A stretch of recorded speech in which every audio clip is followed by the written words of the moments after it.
আর এক ফোনে বাংলা নজর রাখতে হচ্ছে আবহাওয়ার খবরের দিকে। আপনাদের জানিয়ে রাখি, দক্ষিণবঙ্গের 8 জেলায় আজও কালবৈশাখীর পূর্বাভাস। 2 মেদিনীপুর এবং ঝাড়গ্রামে ভারী বৃষ্টির সতর্কতা। দক্ষিণবঙ্গের 8টি জেলায় আজও কালবৈশাখীর পূর্বাভাস।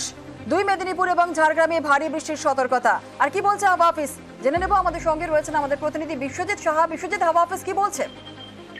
দেখো, আজও কালবৈশাখীর মতো পরিস্থিতি হতে পারে, কারণ আমরা দেখেছি গত কয়েকদিন ধরে এই পরিস্থিতি।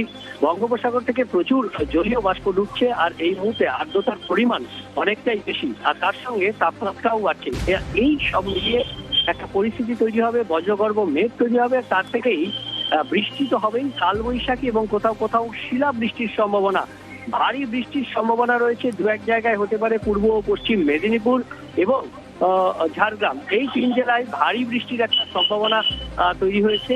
এছাড়াও কালবৈশাখীর সম্ভাবনা রয়েছে উত্তর ও দক্ষিণ 24 পরগনা, পূর্ব ও পশ্চিম মেদিনীপুর, ঝাড়গ্রাম এবং কলকাতাতেও একটা পরিস্থিতি তৈরি হতে পারে কালবৈশাখী। অন্তত ঝড় বৃষ্টি হবে বেশ কয়েকটি জেলাতে, 50 থেকে 60 কিলোমিটার গতিবেগে ঝড় বৃষ্টি হতে পারে এবং বেশিরভাগ জেলাতেই ঝড় বৃষ্টি 30 থেকে 50 কিলোমিটারের গতিবেগে, দমকা ঝোড়ো হাওয়া আর তার সঙ্গে বৃষ্টি হতে পারে। অর্থাৎ দক্ষিণবঙ্গে কার্যত বেশ কিছু জেলাতে আজ কিছু সময়ের জন্য দুর্যোগপূর্ণ আবহাওয়া এবং বজ্রপাতের আশঙ্কা রয়েছে।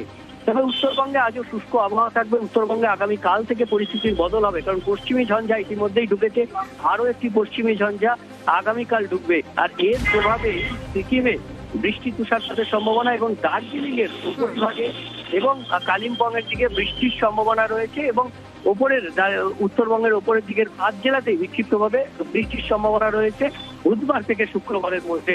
তবে দক্ষিণবঙ্গে এই যে বৃষ্টি, বজ্রবিদ্যুৎ সহ বিক্ষিপ্তভাবে বৃষ্টি শুক্রবার পর্যন্ত চলবে, এমনটাই পূর্বাভাস আলিপুর আবহাওয়া দপ্তরের।